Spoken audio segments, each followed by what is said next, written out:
그날 나는 남편의 전처를 내 집으로 들였습니다. 치매에 걸린 그 여자를 말이죠. 나는 매일 그녀의 기저귀를 갈고 밥을 먹이고 약을 챙겼어요. 남편은 술만 마시고 도망 다녔죠. 전처 자녀들은 나를 감시했어요. 뭔가 이상하면 바로 신고할 거야. 그 말을 엿듣는 순간에 나는 알았습니다. 나는 이 집의 아내가 아니라 간병인이었다는 걸. 그래서 떠나려고 했어요. 짐을 쌌죠. 하지만 그 여자가 내 손을 잡았어요. 당신도 도망치고 싶지요? 나처럼. 그 순간에 나는 깨달았습니다. 이 여자는 적이 아니라 나와 똑같은 아픔을 겪은 사람이라는 것을, 그리고 우리의 진짜 적은 따로 있다는 것을. 사실 나 한옥수는 재혼한 지 10년 동안 행복했습니다. 67세라는 나이가 무색할 정도로 매일이 설렜어요. 물론 쉬운 일은 아니었죠. 첫 번째 결혼해서 시댁 갈등으로 20년을 고생했거든요. 시어머니는 내가 하는 모든 게 마음에 안 드셨어요. 밥을 해도 빨래를 해도 애를 키워도 늘 며느리 자격 없다는 소리를 들었죠. 남편은 그런 나를 지켜주지 않았고요. 결국 남편을 먼저 보내고 혼자 딸을 키우며 악착같이 살았습니다. 그래서 60이 다 되어 다시 사랑을 만났을 때 주변에서 수군거렸어요. 늙어서 무슨 재혼이야? 재산 노리는 거 아니야? 혼자 사는 게 편한데 괜히 늙은이끼리 만나서 고생이야. 동네 슈퍼에서도 경로당에서도 그런 소리가 들렸죠. 친한 친구마저 옥수나 신중하게 생각해라고 말렸어요. 그 말들을 들으며 많이 상처받았지만 남편 강태식은 달랐습니다. 그는 다정한 사람이었어요. 아침마다 잘 잤어? 라고 물어주고 내가 좋아하는 호두과자를 사다 주는 사람. 전처와 이혼한 지 오래되었고 성인이 된 자녀들도 독립해서 우리 둘만의 조용한 생활이 가능했죠. 요즘처럼 행복했던 적이 없었습니다. 아침에 일어나 남편과 함께 아파트 단지를 산책하고 점심엔 같이 시장 가서 장을 보고 저녁엔 소파에 나란히 앉아 드라마를 보는 소소한 일상. 이게 바로 내가 평생 꿈꿔왔던 노후구나. 매일 밤 잠들기 전에 남편 손을 잡으며 감사했어요. 이 행복이 영원했으면 좋겠다고, 아무 일도 일어나지 않았으면 좋겠다고 기도했죠. 그런데 그날 저녁 모든 게 흔들리기 시작했습니다. 초인종이 울렸어요. 저녁 8시, 약속도 없이 찾아오는 사람이 있을 리 없는 시간이었죠. 남편이 인터폰을 확인하더니 표정이 굳어지는 게 보였어요. 누구세요, 여보? 내가 묻자 남편은 잠시 망설이다가 대답했습니다. 미라랑 민수야. 네. 전처 애들이야. 가슴이 철렁 내려앉았어요. 재혼 10년 동안 그 아이들을 딱 2번 봤거든요. 명절에도 따로 만나던 남편이었는데 갑자기 우리 집에 왔다는 건 뭔가 큰일이 생긴 거겠죠. 설마 무슨 사고라도 났나? 불길한 예감이 들었어요. 문을 열자 40대 중반쯤 되어 보이는 딸 미라와 아들 민수가 서 있었어요. 둘 다 얼굴이 어두웠고 눈가가 붉어 있더라고요. 울었던 것 같았어요. 아버지, 안녕하세요. 거 왔니? 갑자기 무슨 일이야? 얼굴이 왜 그러니? 아버지, 안으로 들어가서 말씀드려도 될까요? 남편은 나를 힐끔 쳐다보더니 고개를 끄덕였어요. 나는 차를 내오며 거실 구석에 앉아 상황을 지켜봤습니다. 가슴이 두근거렸죠. 미라가 먼저 입을 열었어요. 손이 심하게 떨리고 있더라고요. 찻잔을 잡으려다가 흘릴 뻔했어요.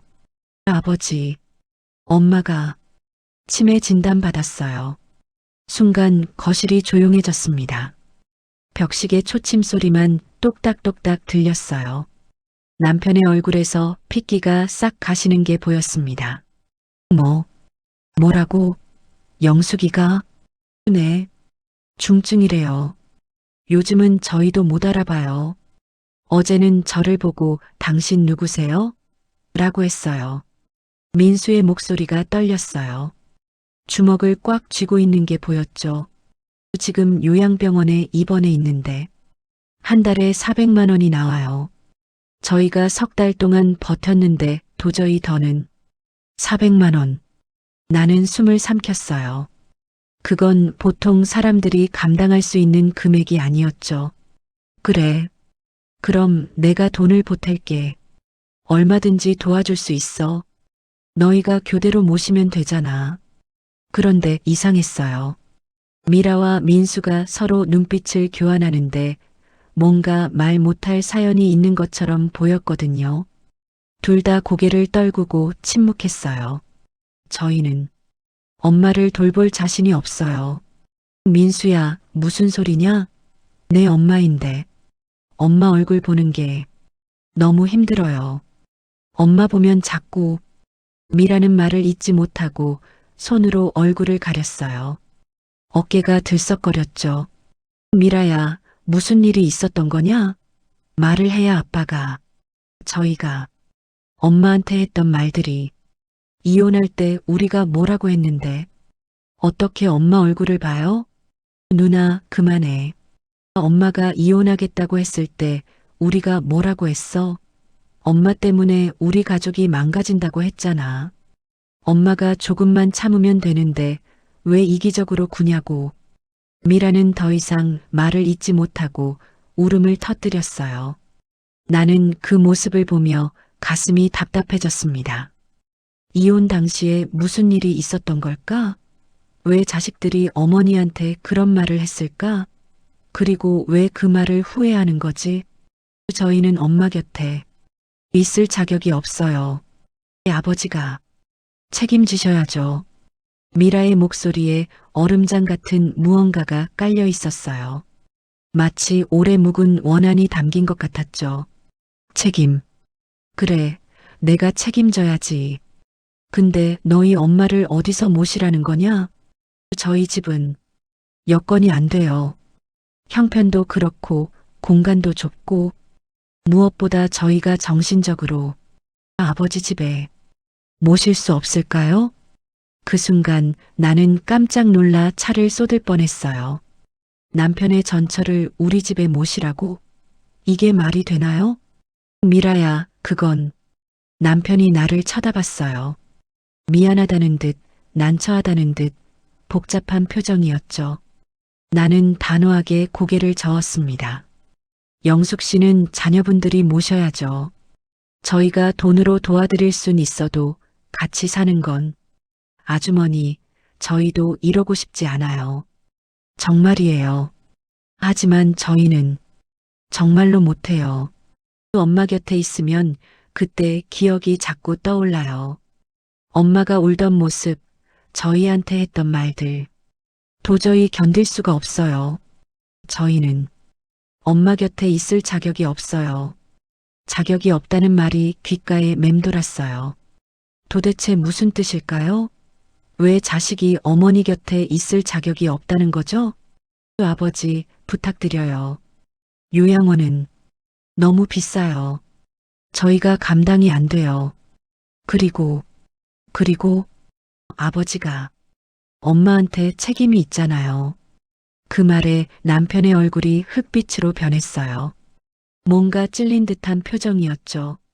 나는 더욱 혼란스러워졌습니다. 책임? 무슨 책임? 남편은 한참을 말이 없다가 떨리는 목소리로 말했습니다. 알았다. 내가 생각 좀 해볼게. 미라와 민수는 그 말에 안도한 듯 고개를 숙여 인사하고 나갔어요. 현관문이 닫히는 순간 남편은 소파에 주저앉았습니다. 나는 남편 옆에 앉아 조심스럽게 물었어요.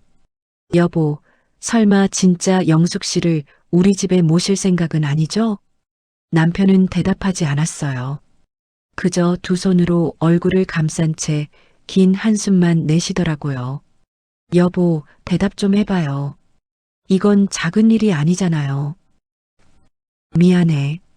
미안하다니 그게 무슨, 나, 생각 좀 할 시간 줘. 머리가 너무 복잡해. 남편은 자리에서 일어나 안방으로 들어가 버렸어요. 나는 거실에 홀로 남아 멍하니 앉아 있었죠. 뭔가 이상해. 남편이 뭔가 숨기고 있어. 영숙 씨와 자녀들 사이에 뭔가 큰 일이 있었던 거야. 그날 밤 남편은 잠을 이루지 못했습니다. 옆에서 뒤척이는 소리가 계속 들렸어요. 한 번은 화장실에 가는 척하고 거실로 나가더니 한참 동안 창밖을 보고 서 있더라고요. 나도 잠이 오지 않았죠. 설마 그럴 리 없겠지. 아무리 그래도 전철을 같은 집에서 모신다는 건. 하지만 마음 한구석이 불안했어요. 남편의 표정이 심상치 않았거든요. 그리고 미라가 했던 말 마이너스 아버지가 책임지셔야죠. 마이너스 그 말투가 자꾸 생각났어요. 며칠이 지났습니다. 남편은 그 이야기를 꺼내지 않았고 나도 먼저 묻지 않았어요. 서로 모른 척하면 이 문제가 사라질 거라고 생각했죠. 하지만 남편은 달라졌어요. 식사 때도 멍하니 있고 산책도 안 나가고 드라마를 봐도 집중을 못했죠. 밤에는 꿈을 꾸는지 미안해라고 중얼거렸어요. 그런데 그날 저녁이었어요. 남편이 식탁에 앉더니 숟가락을 내려놓고 나를 똑바로 쳐다봤습니다. 여보, 할 말이 있어. 가슴이 쿵 내려앉았어요. 이 말투는 좋은 소식이 아니라는 걸 알았거든요. 미안한데 영숙이를 우리 집 작은 방에 모실 수 없을까? 여보, 나는 소리를 질렀어요. 하지만 남편은 두 손을 모으며 애원하듯 말했습니다. 석 달만, 아니 반년만. 그 사이에 좋은 요양원을 알아볼게. 제발. 왜 우리가 영숙 씨를 모셔야 해요? 자녀들이 있잖아요. 태식 애들이 못한대. 영숙이 얼굴을 못 본대. 그게 무슨 말이에요? 친어머니인데 왜 얼굴을 못 봐요? 남편은 대답하지 못했어요. 그저 고개만 떨구고 있었죠. 여보, 뭔가 숨기는 거 있죠?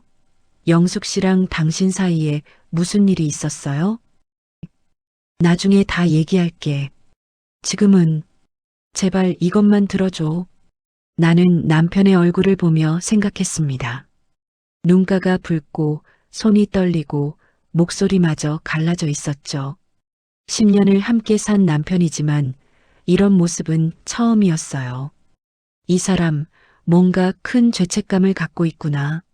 하지만 남편이 저렇게까지 부탁하는 걸 보니 마음이 약해지더라고요. 재혼 10년 동안 남편은 나에게 단 한 번도 무리한 부탁을 한 적이 없었거든요. 항상 내 의견을 먼저 물어보고 내가 싫다고 하면 절대 강요하지 않았어요. 그런 사람이 이렇게까지 애원하다니. 정말 석 달만이죠? 그 안에 요양원 꼭 알아보시는 거죠? 그래, 약속할게. 정말 고마워, 여보. 남편은 내 손을 꽉 잡았어요. 하지만 그 손이 차갑게 느껴졌습니다. 마치 얼음장 같았죠. 나는 그날 밤 창밖을 보며 혼잣말을 했어요. 괜찮아. 석 달만 참으면 돼. 영숙 씨도 불쌍한 사람이잖아. 치매에 걸려서 갈 곳도 없다는데. 내가 도와줘야지. 나도 첫 결혼 때 시댁에서 고생했잖아. 같은 여자로서 이해해 줄 수 있어. 하지만 가슴속 깊은 곳에서는 불안함이 자라나고 있었습니다. 마치 먹구름이 몰려오는 것 같은 기분이었죠. 나는 그때 몰랐어요. 석 달이 1년이 될 거라는 걸. 그리고 그 1년이 내 인생을 완전히 바꿔놓을 거라는 걸. 무엇보다 남편 강태식이 과거에 어떤 사람이었는지를, 그리고 그가 영숙에게 무슨 짓을 했는지를, 미라와 민수가 왜 그렇게 죄책감에 시달리는지를 말이에요. 그 모든 진실을 알게 되는 순간 나는 이 집을 떠날지 아니면 싸울지 결정해야 할 거였어요. 일주일 후 영숙 씨가 우리 집에 들어왔습니다. 이사짐 센터 차량이 도착했을 때 나는 부엌 창문 너머로 그 광경을 지켜봤어요. 미라와 민수가 휠체어를 밀고 나타났고 그 위에는 마른 체구의 노인이 앉아 있었죠. 민영숙, 남편의 전처, 창백한 얼굴에 텅 빈 눈동자, 입은 반쯤 벌어져 있고 머리는 산발이었어요. 한때 이 집 주인이었을 여자가 지금은 자신이 어디 있는지도 모르는 모습으로 돌아온 거죠. 저 사람이 남편의 첫 번째 아내구나. 가슴이 답답했어요. 질투라기보다는 뭔가 잘못된 그림을 보는 것 같은 기분이었죠. 남편이 현관으로 나가 휠체어를 집 안으로 밀고 들어왔어요. 나는 거실에 서서 그들을 맞이했습니다. 여보 왔어. 이쪽이 영숙이고. 안녕하세요. 나는 인사를 했지만 영숙 씨는 나를 쳐다보지도 않았어요. 그저 허공을 멍하니 바라보고 있을 뿐이었죠. 어머님, 여기가 이제 사실 곳이에요. 아시겠어요? 미라가 어머니 어깨를 흔들었지만 영숙 씨는 반응이 없었어요. 아주머니, 엄마 방은 어디에? 작은 방 준비해뒀어요. 이쪽으로. 나는 남편과 함께 10년간 서재로 쓰던 작은 방을 가리켰어요. 책장을 치우고 침대를 들여놨죠. 창문도 작고 햇볕도 잘 안 드는 방이었지만 그래도 깨끗하게 정리했어요. 미라와 민수가 어머니를 방으로 옮기는 동안 나는 거실에서 그들의 짐을 정리했습니다. 기저귀, 약, 옷가지들. 보면 볼수록 현실감이 왔어요. 이제 진짜구나. 이 사람이랑 한 집에서 살아야 하는구나. 짐을 다 풀고 미라와 민수가 거실로 나왔어요. 둘 다 표정이 어두웠죠. 아주머니 정말 감사합니다. 아니에요. 당연히 해야 할 일이죠. 엄마가 밤에 배회할 수도 있어요. 그러면 붙잡아 주세요. 넘어지면 큰일 나거든요. 네, 알겠어요. 그리고 식사는 유동식으로 해주시고 약은 하루 3번 드셔야 해요. 기저귀는 미라가 주의사항을 쭉 읽어주는데 마치 간병인에게 업무 지시하는 것 같았어요. 형식적으로 감사하다고는 했지만 눈빛은 차갑더라고요. 알았다, 알았어. 아빠가 다 할게. 아버지가 하실 수 있을까요?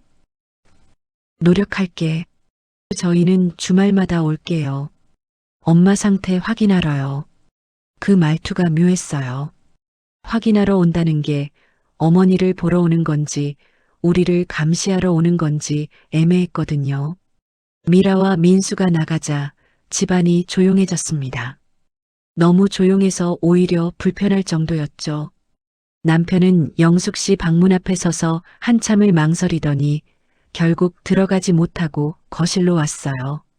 여보, 내가 정말 고마워.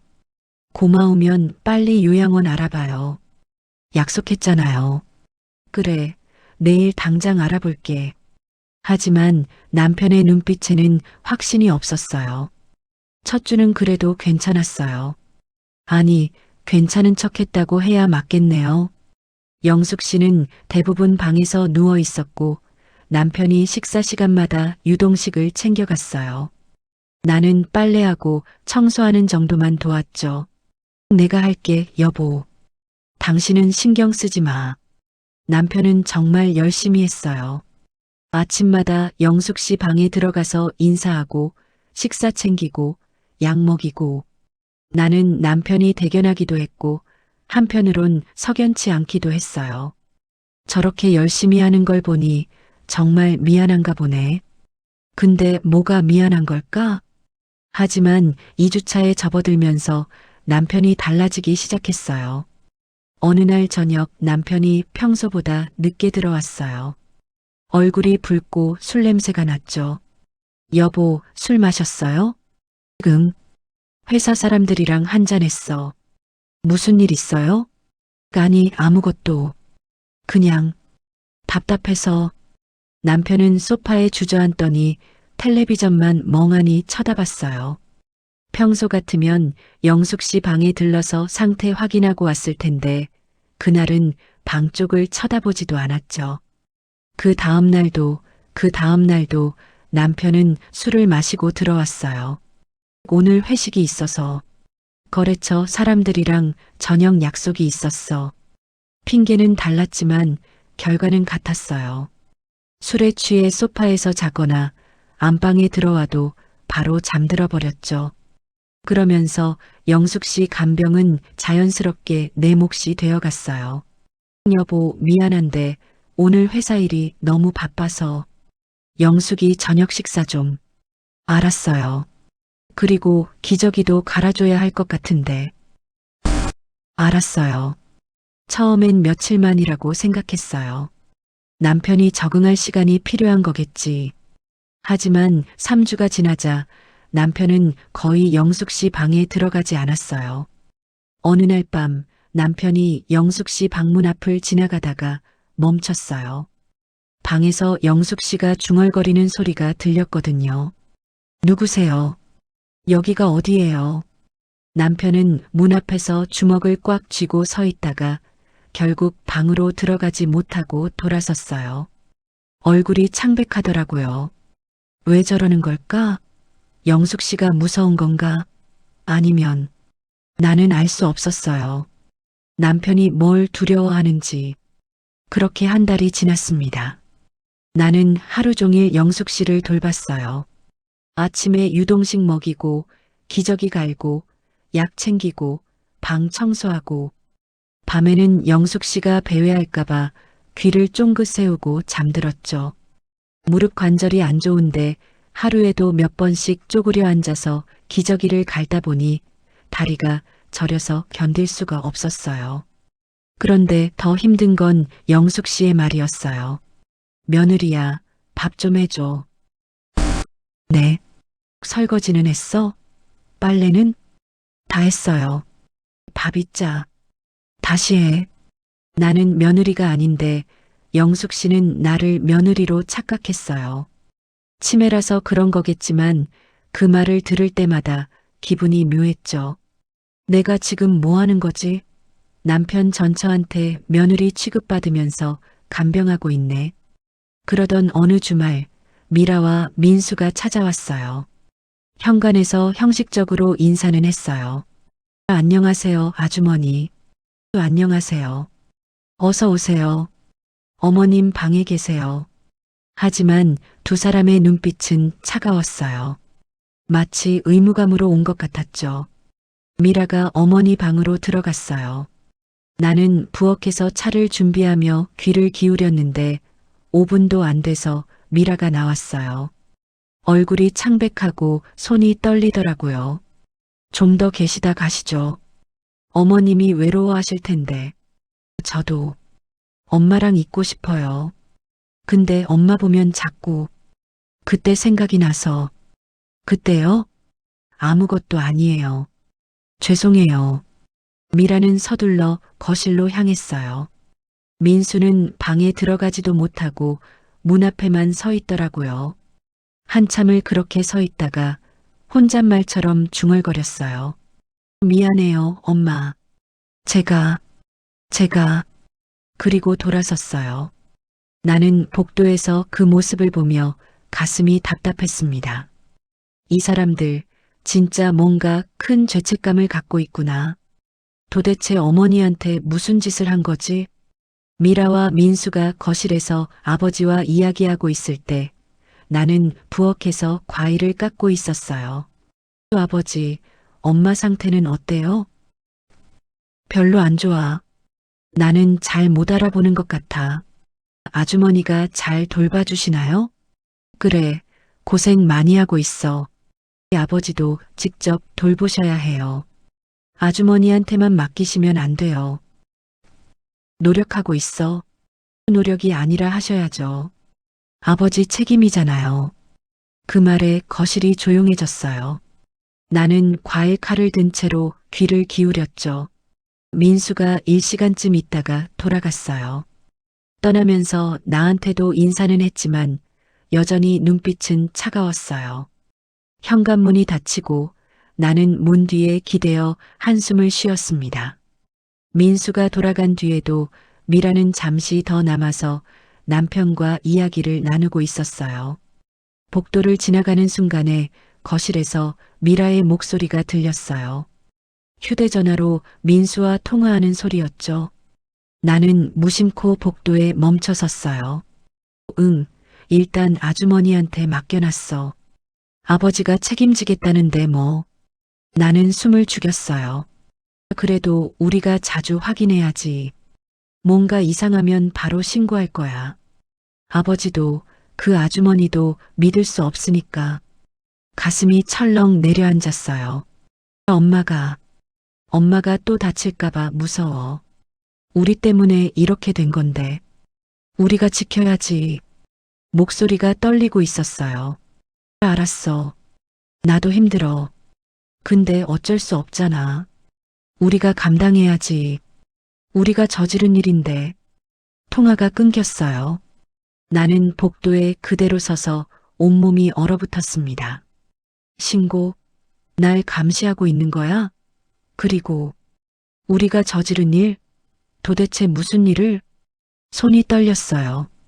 전처 자식들은 저한테 미안함 없이 제가 영숙 씨를 학대할까봐, 방치할까봐 감시하고 있었네요.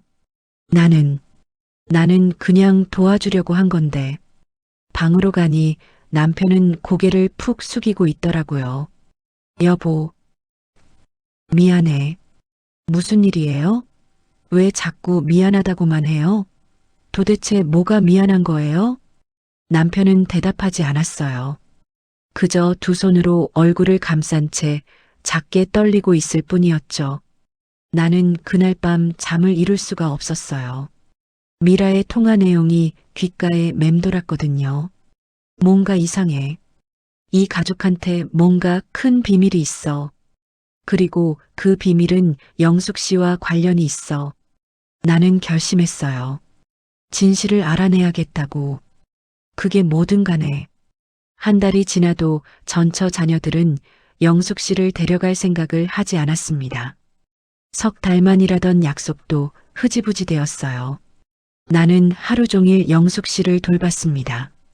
아침 6시에 일어나 유동식을 준비하고 영숙 씨를 깨워 식사를 시키고 기저귀를 갈고 약을 먹이고 방을 청소하고 점심때도 똑같이 저녁 때도 똑같이 밤에는 영숙 씨가 배회할까봐 귀를 쫑긋 세우고 잠들었죠. 무릎 관절이 안 좋은데 하루에도 몇 번씩 쪼그려 앉아서 기저귀를 갈다 보니 다리가 저려서 견딜 수가 없었어요. 아침에 일어나면 허리가 끊어질 것 같았고 저녁이 되면 손목이 저려서 숟가락을 들기도 힘들었습니다. 그런데 남편은 점점 더 늦게 들어왔어요. 여보, 오늘도 늦었네요. 술 냄새 나는데 괜찮아요? 미안해. 오늘 거래처 사람들이랑. 거래처가 매일 있어요? 피곤해. 먼저 잘게. 남편은 대답도 제대로 안 하고 안방으로 들어가 버렸어요. 나는 거실에 혼자 남아 텔레비전만 멍하니 쳐다봤습니다. 나는 지금 뭐 하는 거지? 그러던 어느 날 오후였어요. 친구 경숙이가 전화를 걸어왔죠. 옥순아, 요즘 왜 이렇게 연락이 없어? 경로당에도 안 나오고. 미안해. 집에 일이 좀 있어서. 무슨 일인데? 나와. 차라도 한잔하자. 나는 남편에게 말하고 카페에서 경숙이를 만났어요. 경숙이가 내 얼굴을 보더니 깜짝 놀라더라고요. 야, 너 얼굴이 왜 그래? 한 달 만에 10년은 늙은 것 같아. 그래? 요즘 좀 피곤해서. 무슨 일 있어? 말해봐. 나는 그동안 참았던 이야기를 쏟아냈어요. 남편 전처가 치매에 걸려서 우리 집에 들어온 것. 내가 하루 종일 간병하고 있는 것. 남편은 술만 마시고 도망 다니는 것. 경숙이는 듣다가 찻잔을 탁 내려놓았어요. 너 미쳤어? 왜 내가 전처를 간병해? 그래도 남편이 부탁해서. 남편은 뭐해? 술이나 처먹고 자빠져 있고. 야, 한옥순. 너 정신 차려. 그건 내가 할 일이 아니야. 근데 영숙 씨도 불쌍하잖아. 갈 데가 없는데. 불쌍한 건 너야. 자녀들 있잖아. 왜 자식들은 안 모시고 남의 손에 맡기는데? 그게 자녀들도 사정이 있나 봐. 무슨 사정이든 간에. 내가 죽을 지경이 되면 누가 책임져? 남편이? 그 자식들이? 경숙이의 말이 가슴에 박혔어요. 옥순아, 제발. 내 인생도 소중해. 재혼해서 행복하게 살라고 했던 거잖아. 알아. 안다고 말만 하지 말고. 당장 남편한테 요양원 보내라고 해. 약속 어긴 거잖아. 알았어.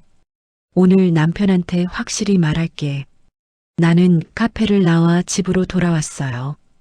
발걸음이 무거웠지만 마음은 단단했습니다. 그래, 오늘 제대로 얘기해야겠어.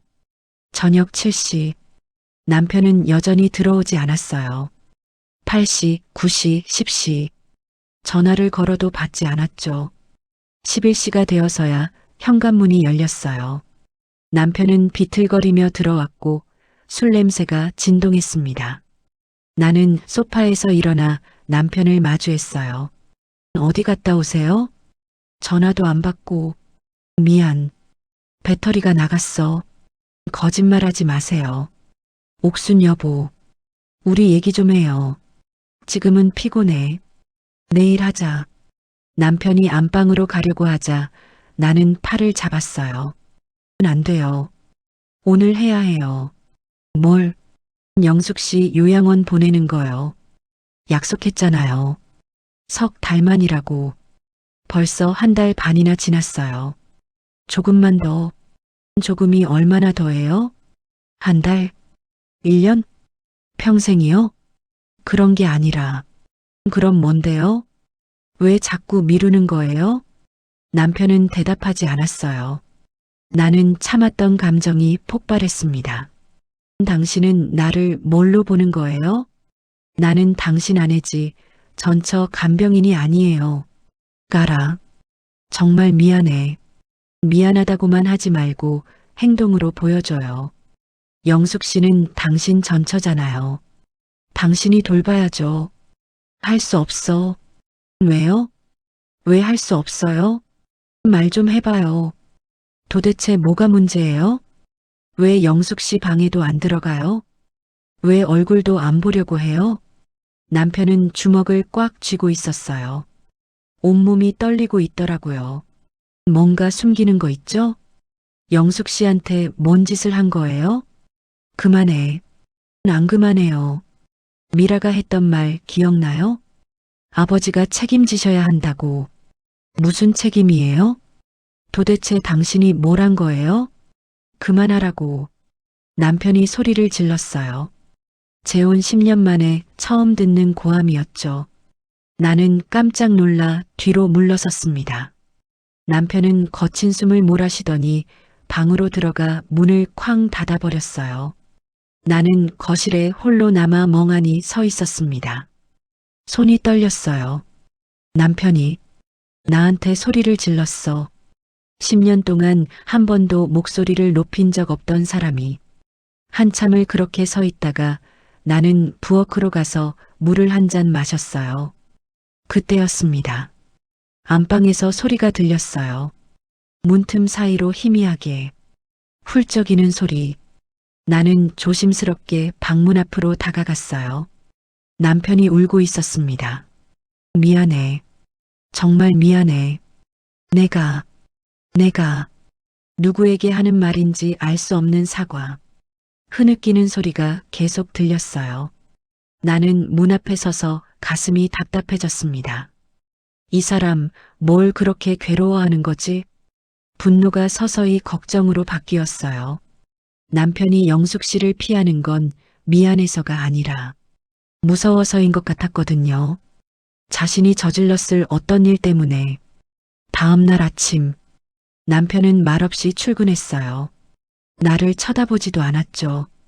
나는 영숙 씨 방으로 들어가 아침 식사를 준비했습니다. 며느리야, 밥 줘.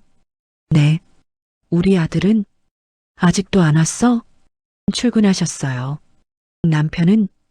우리 남편 어디 갔어? 영숙 씨는 나를 며느리로, 남편을 아들로 착각하고 있었어요. 치매의 세계에서는 시간이 뒤죽박죽인 거죠. 나는 영숙 씨에게 유동식을 떠먹이며 생각했습니다. 이 사람도 한때는 남편의 아내였고 엄마였지. 그런데 지금은 아무것도 기억 못하고 가족들한테도 버림받고 문득 동정심이 들었어요. 영숙 씨는 피해자일지도 모른다고, 그리고 남편은 가해자일지도 모른다고. 그날 오후 나는 결심했습니다. 진실을 알아내야겠어. 그게 뭐든 간에 영숙 씨의 과거를 알아야 남편의 행동도 이해할 수 있을 것 같았어요. 그리고 무엇보다 이 상황에서 벗어날 방법을 찾아야 했으니까요. 나는 핸드폰을 들고 미라에게 전화를 걸었습니다. 한참을 망설이다가 여보세요? 미라 씨, 저 옥순이에요. 아, 네. 무슨 일이세요? 어머님이 살던 집이 어디예요? 짐 정리 좀 도와드리려고요. 왜요? 그냥 혹시 필요한 물건이 있을까 해서요. 미라는 잠시 침묵하더니 주소를 알려줬어요. 열쇠는 현관 화분 밑에 있어요. 알아서 하세요. 전화가 끊겼어요. 목소리가 차갑더라고요. 나는 다음날 영숙 씨의 옛집으로 향했습니다. 무언가를 찾을 수 있을 것 같았어요. 영숙 씨와 남편 사이에 있었던 일, 자녀들이 괴로워하는 이유, 모든 진실을 말이에요. 다음날 오전 나는 영숙 씨의 빌라로 향했습니다. 주소를 찾아가니 낡은 4층 빌라였어요. 외벽은 군데군데 페인트가 벗겨져 있고 계단은 삐걱거렸죠. 영숙 씨가 이런 곳에서 살았구나. 화분 밑에서 열쇠를 찾아 문을 열었습니다. 문이 열리자 먼지 냄새와 곰팡이 냄새가 코를 찔렀어요. 불을 켜니 좁은 원룸이 보였습니다. 낡은 싱크대, 작은 냉장고, 낮은 침대 하나. 창문도 작아서 햇빛이 거의 들어오지 않았어요. 이렇게 좁은 곳에서 혼자 사셨구나. 가슴이 답답해졌습니다. 나는 천천히 방 안을 둘러봤어요. 옷장에는 색이 바랜 옷들이 걸려 있었고 화장대에는 오래된 사진 몇 장이 놓여 있었죠. 젊은 시절 영숙 씨의 모습, 웃고 있지만 눈빛이 슬퍼 보였어요. 나는 침대 주변을 정리하기 시작했습니다. 침대 밑을 보니 낡은 박스가 하나 있더라고요. 먼지를 털고 박스를 꺼냈어요. 테이프가 여러 겹 붙어 있었죠. 박스를 열자 오래된 공책들이 가지런히 쌓여 있었습니다. 표지에 적힌 글씨 1980-2005 일기. 영숙 씨 일기장을 발견한. 나는 숨을 삼켰어요. 손이 떨렸지만 한 권을 꺼내 펼쳤습니다. 1987년 3월 5일. 오늘도 남편이 술을 마시고 들어왔다. 내가 저녁을 늦게 준비했다고 소리를 질렀다. 애들 앞에서 나를 모욕했다. 며느리 자격이 없다고. 밥도 제대로 못한다고. 나는 왜 이렇게 사는 걸까? 나는 숨이 막혔어요. 다음 장을 넘겼습니다. 1990년 6월 12일. 시어머니가 또 나를 불렀다. 설거지가 깨끗하지 않다고. 시댁 식구들 앞에서 무릎 꿇고 사과했다. 미라가 그 모습을 봤다. 딸아이가 울었다. 나는 딸에게 뭘 보여주고 있는 걸까? 손이 떨렸어요. 영숙 씨도 나처럼 첫 결혼 때 내가 겪었던 일들이 떠올랐습니다. 시어머니한테 무시당하고 남편은 나를 지켜주지 않고 나는 더 빨리 장을 넘겼어요. 1992년 10월 12일. 남편이 오늘 나를 밀었다. 벽에 머리를 부딪혔다.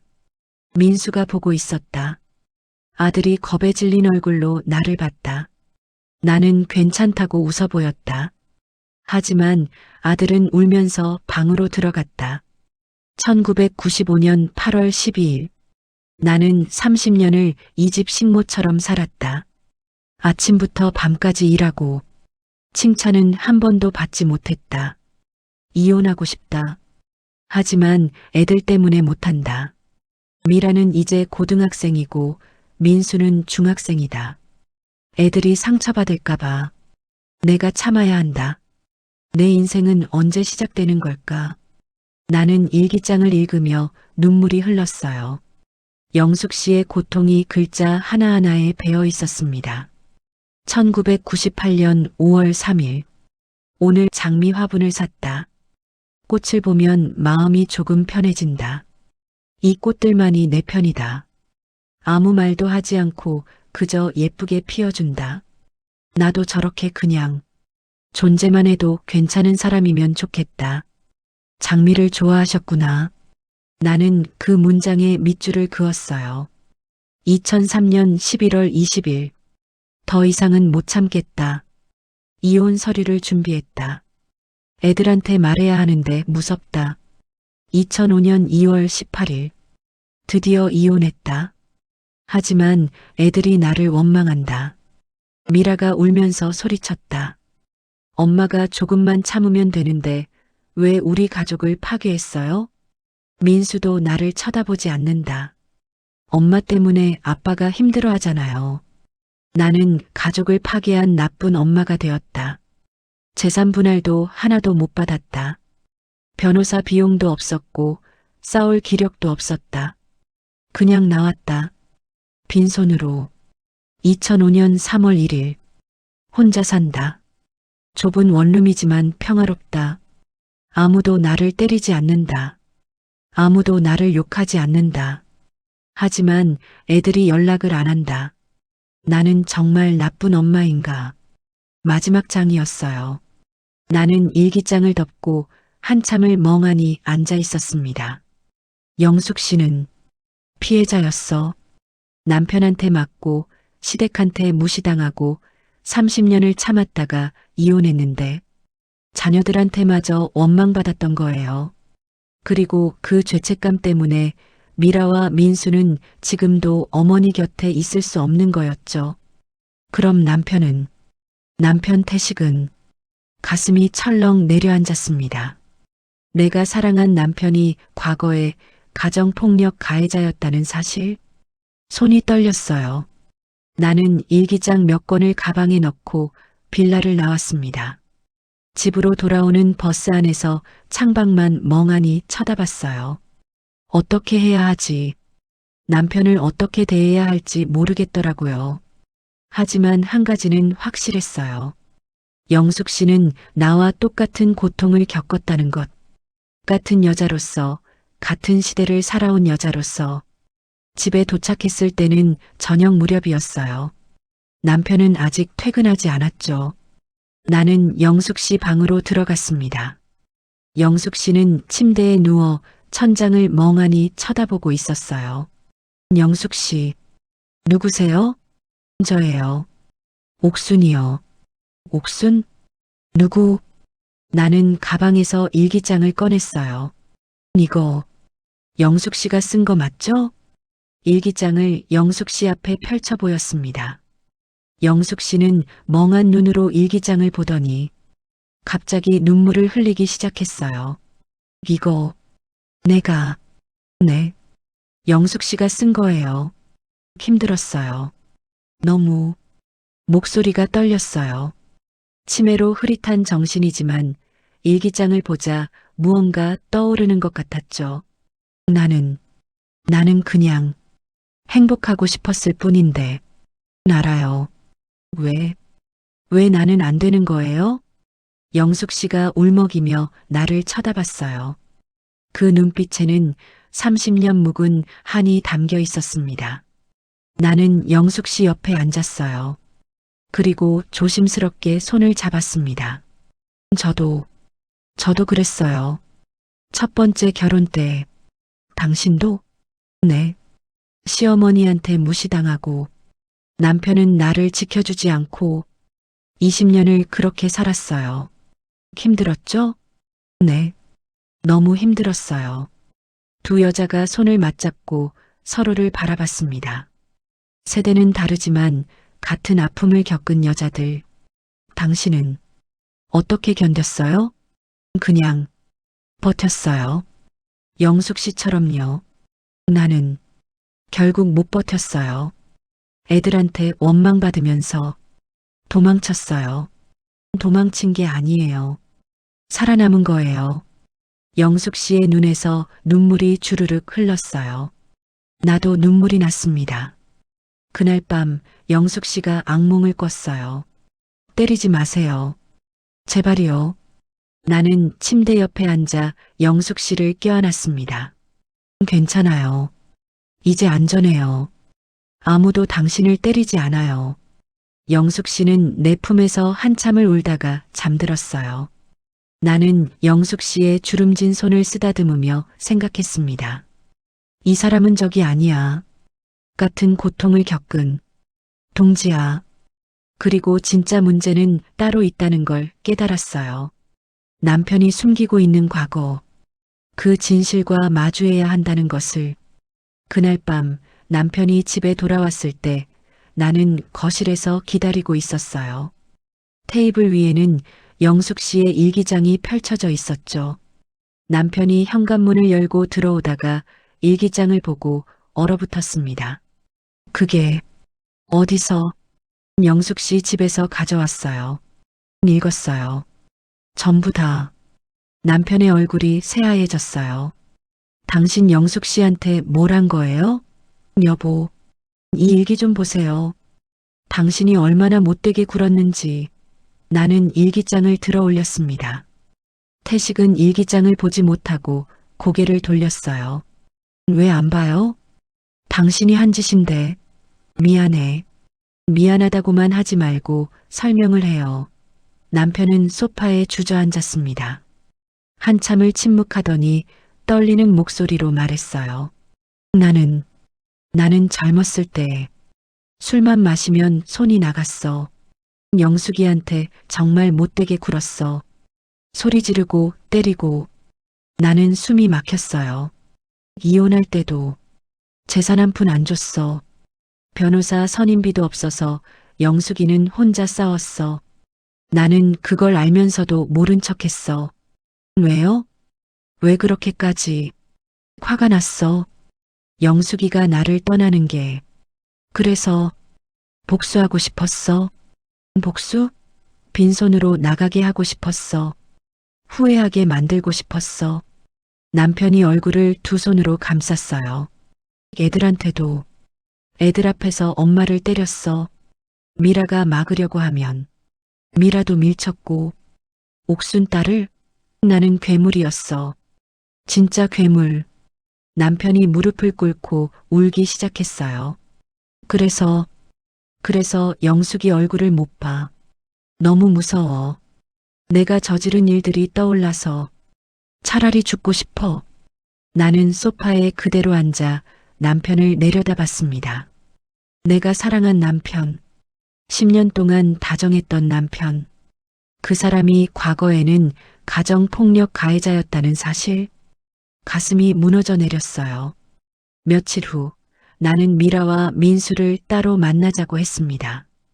카페에서 만났어요. 두 사람 모두 표정이 어두웠죠. 영숙 씨 일기를 봤어요. 어머니가 얼마나 힘들었는지, 그리고 당신들 아버지가 뭘 했는지. 아주머니도 이제 아시게 됐네요. 저희 가족이 얼마나 망가졌는지. 미라가 찻잔을 꽉 쥐고 있었어요. 손이 하얗게 질려 있더라고요. 아주머니, 지금 우리 엄마 불쌍하다고 생각하시죠? 네. 그럼 우리는요? 뭐라고요? 저희는 30년간 그 폭력을 보고 자랐어요. 아버지가 엄마 때리는 소리를 들으며 이불 속에서 떨었어요. 미라의 목소리가 떨렸습니다. 저는 남자가 무서워요. 연애도 못해요. 누가 소리만 지르면 온몸이 얼어붙어요. 손만 들어도 움찔해요. 결혼? 꿈도 못 꿔요. 어떻게 남자를 믿어요? 민수도 고개를 떨구고 말했어요. 저는 여자친구가 생겨도 3개월을 못 넘겨요. 왜요? 사소한 일에 화를 내는 제 모습이 보이거든요. 그럼 무서워요. 아버지랑 똑같아서. 민수의 주먹이 떨리고 있었어요. 전 여자친구가 그릇을 깨뜨렸을 때 저도 모르게 소리를 질렀어요. 그 순간 여자친구가 움츠러들었어요. 딱 우리 엄마처럼. 민수가 눈물을 닦았습니다. 그날 바로 헤어지자고 했어요. 상처 주기 전에 저도 아버지처럼 될 수 있잖아요. 우리는 부모 양쪽한테 다 버림받은 기분이에요. 옥순 어머니한테도요? 네. 미라가 눈물을 글썽이며 말했어요. 엄마가 이혼하겠다고 했을 때 우리가 뭐라고 했는지 아세요? 엄마가 조금만 참으면 되는데 왜 우리 가족을 파괴해요? 라고 했어요. 엄마 때문에 아빠가 힘들어 하잖아요. 라고도 했죠. 우리는 엄마가 약해서 못 떠난 줄 알았어요. 근데 엄마는 우리 때문에 30년을 버틴 거였어요. 미라가 오열하기 시작했어요. 우리가 엄마한테 그런 말을 했어요. 엄마가 우릴 지키려고 맞으면서도 버텼는데 민수도 눈물을 흘렸습니다. 우리는 엄마 곁에 있을 자격이 없어요. 엄마 얼굴을 볼 자격이 없어요. 그래서 어머니를 피하는 거였군요. 네. 엄마 보면 그때 기억이 다 떠올라요. 우리가 했던 말들, 엄마 우는 모습, 동시에 엄마를 방치한다는 죄책감도 들고요. 미라가 나를 똑바로 쳐다봤어요. 아주머니한테 엄마 맡긴 건 저희가 감당이 안 돼서예요. 엄마 얼굴 보면 견딜 수가 없어요. 그래서 아주머니한테, 동시에 아주머니를 감시하는 거예요. 감시요? 우리가 못한 걸 아주머니가 제대로 해주는지, 엄마가 또 다치지 않는지, 우리 때문에 엄마가 이렇게 됐는데 우리가 지켜야죠. 그래서 자주 확인하러 오는 거예요. 아버지도 아주머니도. 사실 믿을 수 없으니까 가슴이 답답했어요. 이 사람들도 피해자였던 거예요. 가해자 남편, 피해자 전처, 트라우마에 시달리는 자녀들, 모두가 서로를 미워하고 회피하는 지옥. 그 한가운데 내가 던져진 거였죠. 그럼 나는 뭐예요? 네, 나는 이 가족의 뭐예요?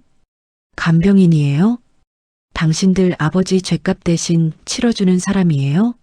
영숙 씨는 불쌍하죠. 당신들도 불쌍하고요. 그럼 나는요? 나도 내 인생 살고 싶은데. 목소리가 커졌어요. 나도 재혼해서 행복하고 싶었어요. 근데 왜 남편 전처 간병하면서 당신들한테 감시받으면서 살아야 해요? 죄송해요.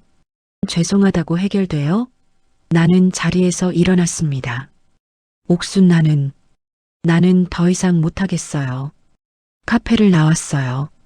뒤에서 민수가 부르는 소리가 들렸지만 돌아보지 않았습니다. 집으로 돌아오는 길, 버스 안에서 나는 눈물을 흘렸어요. 나는 뭐지? 가해자의 아내, 피해자의 간병인, 자녀들의 감시 대상. 나는 완전히 고립되어 있었습니다. 그리고 가장 끔찍한 건 내가 사랑한 남편이 괴물이었다는 사실. 어떻게 해야 하지? 집에 도착했을 때 나는 결심했어요. 떠나야겠어. 이 지옥에서. 짐을 싸기 시작했습니다. 하지만 가방 하나를 다 싸고 나니 영숙 씨 방에서 희미한 소리가 들렸어요. 옥순 씨, 어디 갔어요? 나는 발걸음이 멈췄습니다. 무서워요. 혼자. 가슴이 찢어질 것 같았어요. 이 사람을 두고 어떻게 가? 나는 영숙 씨 방문 앞에 주저앉았습니다. 그날 밤 나는 결심하고 짐을 쌌습니다. 옷가지, 화장품, 책 하나씩 가방에 넣으면서 눈물이 났어요. 정말 떠나는 거야. 10년을 함께 산 집, 행복했던 추억들, 모든 걸 버리고 가야 했죠. 남편은 아직 퇴근하지 않았어요. 나는 가방을 다 싸고 거실에 앉았습니다. 남편에게 쪽지를 쓰려고 펜을 들었지만 손이 떨려서 글씨가 써지지 않았어요. 뭐라고 써야 하지? 당신의 과거를 용서할 수 없다고? 나는 더 이상 못 살겠다고? 모든 말이 공허하게 느껴졌습니다. 나는 쪽지를 구겨버렸어요. 그냥 가자. 하지만 떠나기 전에 해야 할 일이 있었습니다. 영숙 씨에게 작별 인사를. 영숙 씨 방문을 열었어요. 영숙 씨는 침대에 누워 천장을 멍하니 쳐다보고 있었죠. 영숙 씨, 누구세요? 저예요. 옥순이요. 옥순? 나는 침대 옆에 앉았습니다. 영숙 씨, 저 떠나요. 어디로요? 여기를, 이 집을. 영숙 씨가 천천히 고개를 돌려 나를 쳐다봤어요. 미안해요. 저도 더 이상은 못 견디겠어요. 영숙 씨 혼자 두고 가는 거 정말 미안해요. 하지만 목이 메었어요. 저도 살아야 해요. 영숙 씨가 갑자기 내 손을 꽉 잡았습니다. 생각보다 힘이 세더라고요. 당신도 도망치고 싶지요? 네. 영숙 씨의 눈빛이 잠깐 맑아졌어요. 치매로 흐릿했던 눈이 또렷해지는 순간 나처럼 그 말에 나는 무너졌습니다. 눈물이 주르륵 흘러내렸어요. 네, 도망치고 싶어요. 힘들죠? 네, 너무 힘들어요. 영숙 씨가 내 손을 자기 뺨에 갖다 댔어요. 주름진 손과 주름진 손이 맞닿았습니다. 나도 그랬어요. 매일 도망치고 싶었어요. 하지만 애들 때문에. 영숙 씨의 목소리가 떨렸어요. 30년을 버텼어요. 알아요. 일기 봤어요. 일기? 네. 영숙 씨가 얼마나 힘들었는지, 얼마나 외로웠는지 다 봤어요. 영숙 씨가 눈물을 흘렸습니다. 나는 그저 행복하고 싶었을 뿐인데. 저도요. 저도 행복하고 싶었어요. 왜 우리는 안 되는 거예요? 몰라요. 나도 그냥 살았어요. 두 여자가 손을 꽉 잡고 서로를 바라봤습니다. 같은 시대를 살아온 여자들, 같은 고통을 겪은 여자들. 영숙 씨, 우리 왜 이렇게 살아야 했을까요? 몰라요. 그냥 여자라서 착해야 한다고, 참아야 한다고, 그렇게 배웠어요. 영숙 씨가 떨리는 손으로 내 얼굴을 쓰다듬었어요. 당신도 그렇게 살았죠? 네, 20년을 첫 남편 시댁에서. 힘들었죠. 네, 견딜 수 없었어요. 그런데 또 이렇게, 네, 또 이렇게. 두 여자가 말없이 서로를 껴안았습니다. 같은 덫에 걸린 두 마리 새처럼. 미안해요. 당신까지 힘들게 해서. 아니에요. 당신 잘못 아니에요. 영숙 씨도 미안해하지 마세요. 영숙 씨 잘못도 아니에요. 그럼 누구 잘못이에요? 왜 우리만 이렇게 살아야 해요? 두 사람은 서로의 어깨에 얼굴을 묻고 울었습니다. 30년의 한, 20년의 고통, 모든 게 눈물로 쏟아져 나왔어요. 얼마나 울었을까요? 영숙 씨가 먼저 고개를 들었어요. 옥순 씨, 네, 떠나지 마요. 하지만 나는 당신이 필요해요. 당신만이 나를 이해해요. 영숙 씨가 내 손을 꽉 쥐었습니다. 나도 혼자는 무서워요. 영숙 씨, 같이 있어요. 우리. 영숙 씨의 눈빛이 다시 흐릿해지기 시작했어요. 치매가 다시 찾아오는 거죠. 하지만 그 순간만큼은 또렷했어요. 우리 친구. 그리고 영숙 씨는 다시 멍한 표정으로 돌아갔습니다. 여기가 어디예요? 나는 영숙 씨를 꼭 껴안았어요. 괜찮아요. 제가 여기 있어요. 당신은 누구세요? 친구예요. 영숙 씨 친구. 좋아요. 영숙 씨가 희미하게 웃었습니다. 나는 그 미소를 보며 눈물이 또 났어요. 이 사람을 두고 어떻게 가? 복도에 누군가 서 있었어요. 나는 방문을 열고 나왔습니다. 미라였어요. 언제 왔는지 복도에 서서 울고 있더라고요. 아주머니, 미라 씨, 제가 다 봤어요. 미라 아주머니가 엄마 안아주는 거, 미라가 주저앉으며 울었습니다. 저는 한 번도 엄마를 그렇게 안아준 적이 없어요. 미안하다고, 사랑한다고 한 번도 말 못했어요. 나는 미라 옆에 앉았어요. 그리고 미라의 등을 쓰다듬어 줬습니다. 지금이라도 해주세요. 저한테 자격이 있을까요? 있어요. 당신은 딸이잖아요. 엄마는 딸을 용서하고 싶어 해요. 정말 그럴까요? 네. 일기에 있었어요. 미라를 지키고 싶다고, 미라가 행복했으면 좋겠다고, 미라가 더 크게 울었습니다. 엄마, 나는 미라를 안아줬어요. 그 순간 현관문이 열렸습니다. 남편 태식이 들어오다가 우리를 봤어요. 그리고 영숙 씨 방문이 열려 있는 걸 봤습니다. 침대에 누워 있는 영숙 씨. 남편은 그 자리에서 얼어붙었어요. 아버지도 엄마한테 가세요. 나는 자격이, 아버지, 제발이요.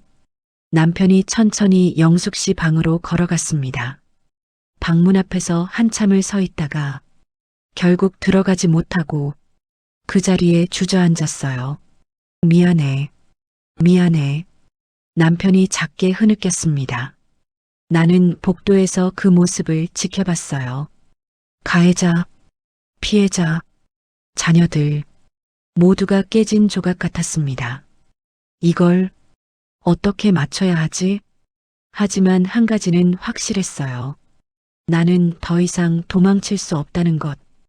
영숙 씨가 나를 필요로 한다는 것. 그리고 이 가족을 누군가는 구해야 한다는 것. 다음 날 아침 나는 결심했습니다. 나는 영숙 씨를 버리고 갈 수 없다.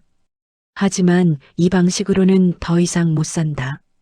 나는 미라와 민수에게 전화를 걸었어요.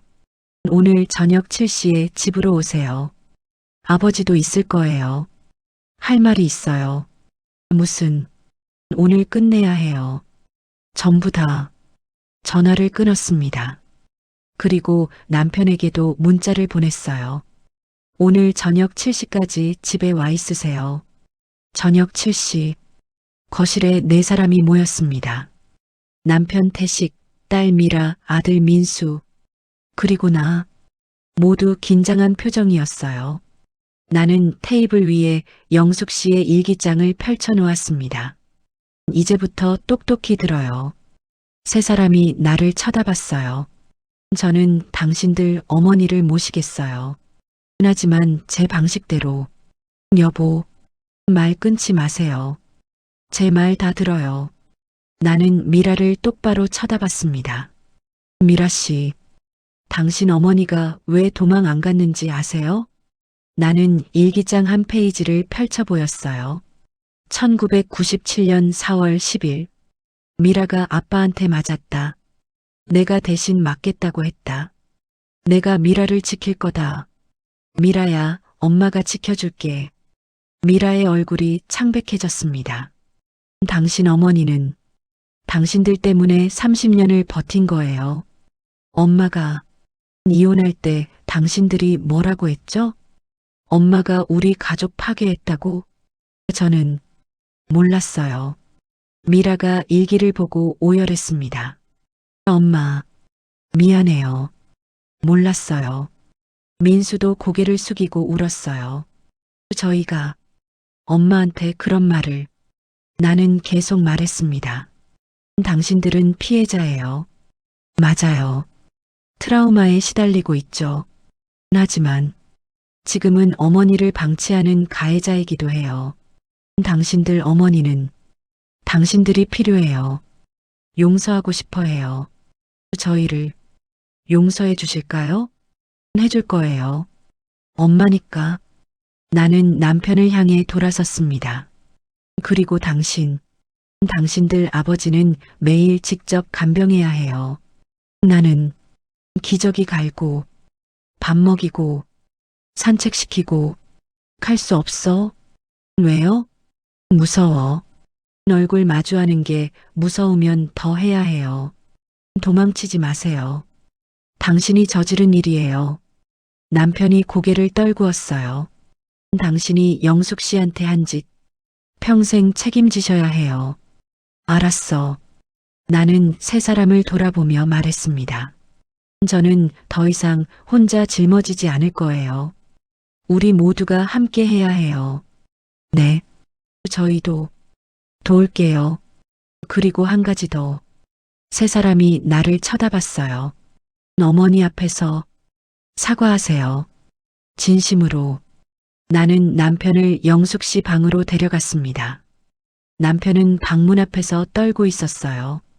옥순 들어가세요. 나는 들어가세요. 지금 나는 남편을 밀어 넣었습니다. 영숙 씨는 침대에 누워 있었어요. 남편은 한 걸음도 못 가고 문 앞에서 얼어붙었습니다. 가까이 가세요. 가세요. 남편이 천천히 침대로 다가갔어요. 영숙 씨가 고개를 돌려 남편을 봤습니다. 당신, 누구세요? 남편의 입술이 떨렸어요. 나야. 남편이 무릎을 꿇었습니다. 미안해. 정말 미안해. 남편이 말을 잇지 못하고 울었어요. 영숙 씨는 멍하니 남편을 내려다봤습니다. 그리고 희미하게 고개를 끄덕였어요. 괜찮아요. 그 말에 남편이 더 크게 울었습니다. 나는 문 밖에서 그 모습을 지켜봤어요. 가슴이 뭉클했습니다. 1주차 남편이 영숙 씨 방에 들어갔습니다. 기저귀를 갈려고 했어요. 영숙 씨가 팔을 휘두르며 소리를 질렀습니다. 싫어요. 만지지 마세요. 남편의 손이 떨렸어요. 영숙 씨, 내가 싫어요. 나는 옆에서 지켜보다가 나섰습니다. 제가 도와드릴게요. 천천히 하세요. 함께 기저귀를 갈았어요. 남편은 온몸에 땀을 흘리고 있었습니다. 2주차 남편이 조금 익숙해졌어요. 영숙 씨는 여전히 거부했지만 남편은 매일 아침 방에 들어갔습니다. 영숙 씨, 아침이에요. 식사하셔야 해요. 남편이 유동식을 떠먹였어요. 손이 떨려서 흘리기도 했지만 포기하지 않았습니다. 한개월 후 남편이 영숙 씨에게 죽을 떠먹이고 있었어요. 영숙 씨는 여전히 외면했지만 입은 벌렸습니다. 맛있어요? 미안합니다. 영숙 씨가 천천히 고개를 돌려 남편을 봤어요. 그리고 아무 말 없이 다시 고개를 돌렸습니다. 하지만 거부하지는 않았죠. 2개월 후 남편이 영숙 씨를 휠체어에 태웠습니다. 오늘 날씨가 좋아요. 산책 가실까요? 어디로? 마당이요. 남편이 영숙 씨를 마당으로 데려갔어요. 봄바람이 불었습니다. 영숙 씨가 눈을 감고 바람을 느꼈어요. 좋아요. 그래요. 남편이 영숙 씨 옆에 앉았습니다. 두 사람은 말없이 하늘을 올려다봤어요. 3개월 후 남편이 영숙 씨 손을 잡고 마당을 산책하고 있었어요. 천천히 한 걸음씩 영숙 씨가 처음으로 남편 손을 꽉 쥐었습니다. 영숙 씨, 정말 미안해요. 영숙 씨가 남편을 쳐다봤어요. 그리고 희미하게 미소 지었습니다. 알아요. 남편은 눈물을 흘렸습니다. 나는 부엌 창문 너머로 그 모습을 봤어요. 가슴이 뭉클했습니다. 미라와 민수도 달라졌어요. 매주 토요일 미라는 어머니를 찾아와 손을 잡았습니다. 엄마, 기억나세요? 누구? 딸이에요. 미라. 엄마, 제가 엄마한테 못된 말 많이 했죠? 미안해요. 정말 미안해요. 미라가 어머니 손에 얼굴을 묻고 울었어요. 영숙 씨가 떨리는 손으로 미라 머리를 쓰다듬었습니다. 우리 딸, 예뻐. 민수는 아버지와 함께 상담 치료를 받기 시작했어요. 아버지, 저 오늘 상담 선생님한테 말씀드렸어요. 제 아내 분노에 대해서. 그래. 아버지도 상담 받으세요. 저랑 같이. 나는 우리 함께 나아요. 제발. 알았다. 부자가 함께 상담실로 향했습니다. 어느 봄날 나는 마당에 장미 모종을 심었습니다. 삽으로 땅을 파고 모종을 조심스럽게 심고 물을 주었어요. 영숙 씨가 휠체어로 나와 멍하니 봤습니다. 영숙 씨, 꽃? 네, 장미예요. 장미. 일기에 적혀 있더라고요. 장미 키우는 거 좋아하셨다면서요? 영숙 씨가 천천히 고개를 끄덕였어요. 꽃, 예뻐요. 우리 같이 키워요. 같이? 네. 예쁘게 꽃 피우면 둘이 같이 보는 거예요. 영숙 씨가 희미하게 웃었습니다. 좋아요. 나는 영숙 씨 옆에 앉아 함께 장미를 바라봤어요. 작은 모종이었지만 언젠가 예쁜 꽃을 피울 거예요. 우리처럼. 1년 후 봄, 마당에 장미가 만개했습니다. 붉은 장미들이 바람에 흔들렸어요. 1년 전 심었던 작은 모종이 이제는 정원 가득 꽃을 피웠습니다. 나는 물뿌리개를 들고 장미에 물을 주고 있었어요. 햇살이 따뜻했습니다. 영숙 씨가 휠체어에 앉아 정원을 바라보고 있었죠. 치매는 호전되지 않았어요. 여전히 가족을 잘 알아보지 못했습니다. 하지만 영숙 씨, 우리가 심은 장미예요. 우리가? 네. 1년 전에 같이 심었잖아요. 영숙 씨가 천천히 고개를 끄덕였어요. 같이 이제 예쁘게 피었어요. 나는 장미 한 송이를 꺾어 영숙 씨 손에 쥐어줬습니다. 붉은 장미. 영숙 씨는 장미를 보며 희미하게 웃었어요. 예뻐요. 우리 딸 같아요. 나는 그 말에 가슴이 뭉클해졌습니다. 영숙 씨 딸. 미라 씨요? 미라. 영숙 씨가 장미를 쓰다듬었어요. 우리가 키운 거예요? 네. 우리 둘이요. 예쁘네요. 당신처럼. 나는 영숙 씨 손을 잡았습니다. 영숙 씨도 예뻐요. 두 여자가 장미 정원에 앉아 서로를 바라봤어요. 주름진 얼굴, 하얀 머리. 하지만 눈빛은 따뜻했습니다. 현관문이 열렸어요. 미라가 큰 봉투를 들고 들어왔습니다. 엄마, 아주머니, 왔어요? 네. 오늘 엄마 좋아하시는 호두과자 샀어요. 미라가 어머니 옆에 앉았어요. 그리고 자연스럽게 어머니 손을 잡았습니다. 엄마, 기분 좋으세요? 당신 누구? 딸이에요. 네. 엄마 딸. 영숙 씨가 미라 얼굴을 만졌어요. 예쁘네. 엄마가 더 예뻐요. 미라가 어머니를 껴안았습니다. 1년 전만 해도 어머니 방에 5분도 못 있던 미라가 이제는 매주 와서 몇 시간씩 함께 있었어요. 손을 잡고 이야기를 나누고 때로는 함께 울기도 했죠. 아주머니, 제가 오늘 요리 배워왔어요. 엄마랑 아주머니랑 같이 드세요. 고마워요. 제가 더 감사하죠. 미라가 나를 안아줬어요. 아주머니 아니었으면 저 아직도 엄마 못 봤을 거예요. 아니에요. 미라 씨가 용기 낸 거예요. 아주머니가 용기를 주셨어요. 잠시 후 민수도 도착했어요. 아버지와 함께. 아주머니, 안녕하세요. 두 사람은 마당에서 정원 가꾸기 도구를 들고 왔습니다.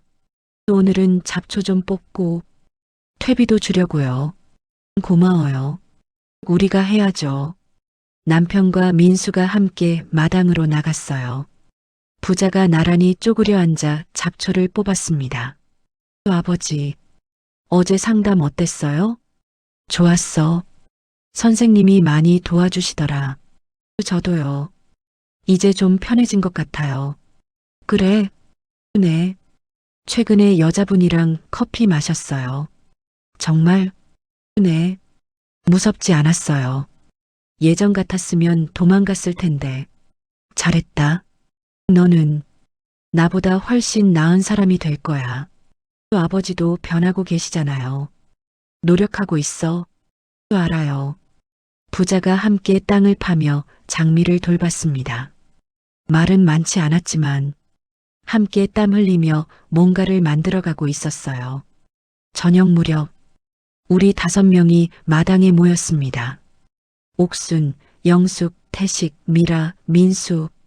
미라가 준비한 음식을 함께 먹었어요. 영숙 씨는 여전히 가족을 잘 알아보지 못했지만 이 순간만큼은 편안해 보였습니다. 엄마, 맛있어요? 응. 엄마, 제가 따뜻한 차 드릴까요? 고마워.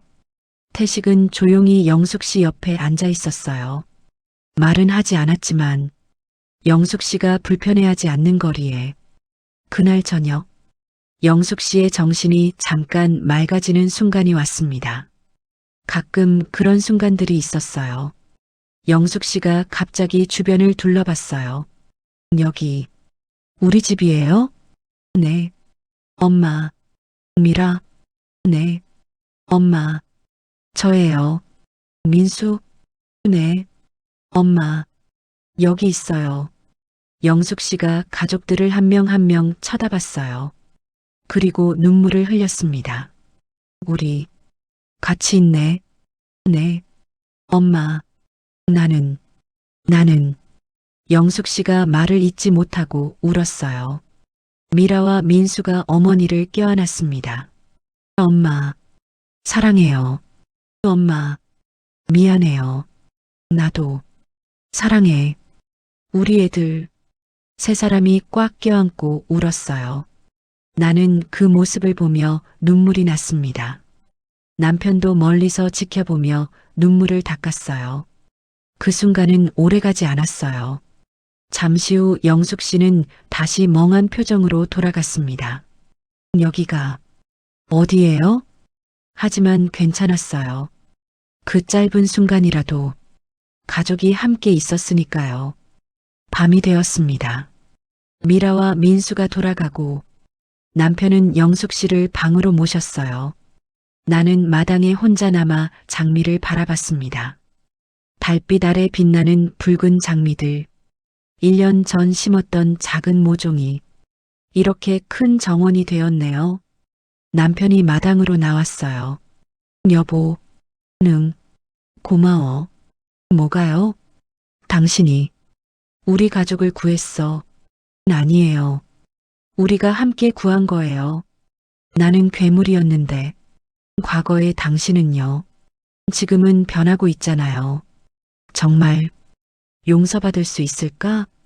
영숙 씨는 이미 용서했어요. 이제 당신이 당신을 용서해야 해요. 남편이 내 손을 잡았습니다. 당신을 만나서 정말 다행이야. 저도요. 우리는 함께 장미 정원을 바라봤어요. 다음 날 아침, 나는 영숙 씨 방에 들어갔습니다. 커튼을 열어 햇빛을 들였어요. 영숙 씨, 아침이에요. 오늘 날씨 좋아요. 정원 나가실까요? 정원. 네. 우리 장미 정원. 영숙 씨를 휠체어에 태워 정원으로 나갔어요. 아침 햇살이 장미에 비쳤습니다. 이슬이 맺혀 반짝였어요. 예뻐요. 그죠? 나는 영숙 씨 옆에 앉았습니다. 그리고 영숙 씨 손을 잡았어요. 영숙 씨, 응? 우리 친구죠? 친구? 네. 우리. 영숙 씨가 천천히 고개를 끄덕였어요. 친구. 좋아요. 저도 좋아요. 두 여자가 손을 꽉 잡고 장미 정원을 바라봤습니다. 한때는 경쟁자였던, 질투의 대상이었던, 하지만 이제는 서로의 아픔을 이해하는, 서로를 지켜주는 친구, 바람이 불었어요. 장미 꽃잎이 흩날렸습니다. 붉은 꽃잎들이 두 여자 주변을 감쌌죠. 영숙 씨가 웃었어요. 진짜 행복한 미소였습니다. 나도 웃었어요. 영숙 씨, 행복하세요? 응, 저도요. 우리 같이, 네, 우리 같이 끝까지. 영숙 씨가 내 손을 꽉 쥐었습니다. 차갑지 않았어요. 따뜻했습니다. 나는 영숙 씨 머리를 쓰다듬어 줬어요. 이제 괜찮아요. 우리, 영숙 씨가 눈을 감고 평화로운 표정을 지었습니다. 햇살이 두 여자를 비췄어요. 장미 정원에서 서로의 손을 잡고 그렇게 우리는 함께 있었습니다. 그날 밤 나는 일기를 썼어요. 오랜만에 꺼낸 일기장. 나는 이제 안다. 진짜 가족은 피가 아니라 서로의 아픔을 이해하고 손 잡아주는 마음으로 만들어진다는 것을. 영숙 씨, 우리 끝까지 함께 가요. 창밖으로 달빛 아래 장미 정원이 보였어요. 바람에 흔들리는 붉은 장미들. 영숙 씨가 30년 전 꿈꿨던 정원. 이제는 우리 둘의 정원이 되었습니다. 나는 창문을 닫고 잠자리에 들었어요. 내일도, 모레도 우리는 함께 장미를 돌볼 거예요. 두 여자, 두 세대, 하나의 우정. 때로는 피보다 진한 것이 있다. 서로의 아픔을 이해하는 마음. 이 이야기를 보는 모든 분들께 혹시 지금 원치 않는 짐을 혼자 짊어지고 계신가요? 남편의 가족을 돌보느라, 시댁과 친정 사이에서, 아내와 엄마 역할 사이에서 힘들어도 말 못하고 아파도 참아야 한다고 생각하시나요? 옥순 씨도 그랬습니다. 영숙 씨도 그랬습니다. 하지만 두 여자는 깨달았어요. 혼자 다 짊어질 필요 없다는 것을, 손을 내밀면 누군가 잡아준다는 것을. 당신도 괜찮습니다. 완벽하지 않아도, 때로는 무너져도 함께 나누면 견딜 수 있어요. 서로를 이해하면 치유할 수 있어요. 당신의 가족도 지금은 깨진 조각 같지만 언젠가는 진짜 가족이 될 것입니다. 그리고 기억하세요. 당신 혼자가 아니라는 것을. 구독을 눌러주시면 매주 월 수요일에 새로운 이야기를 가장 먼저 보실 수 있습니다.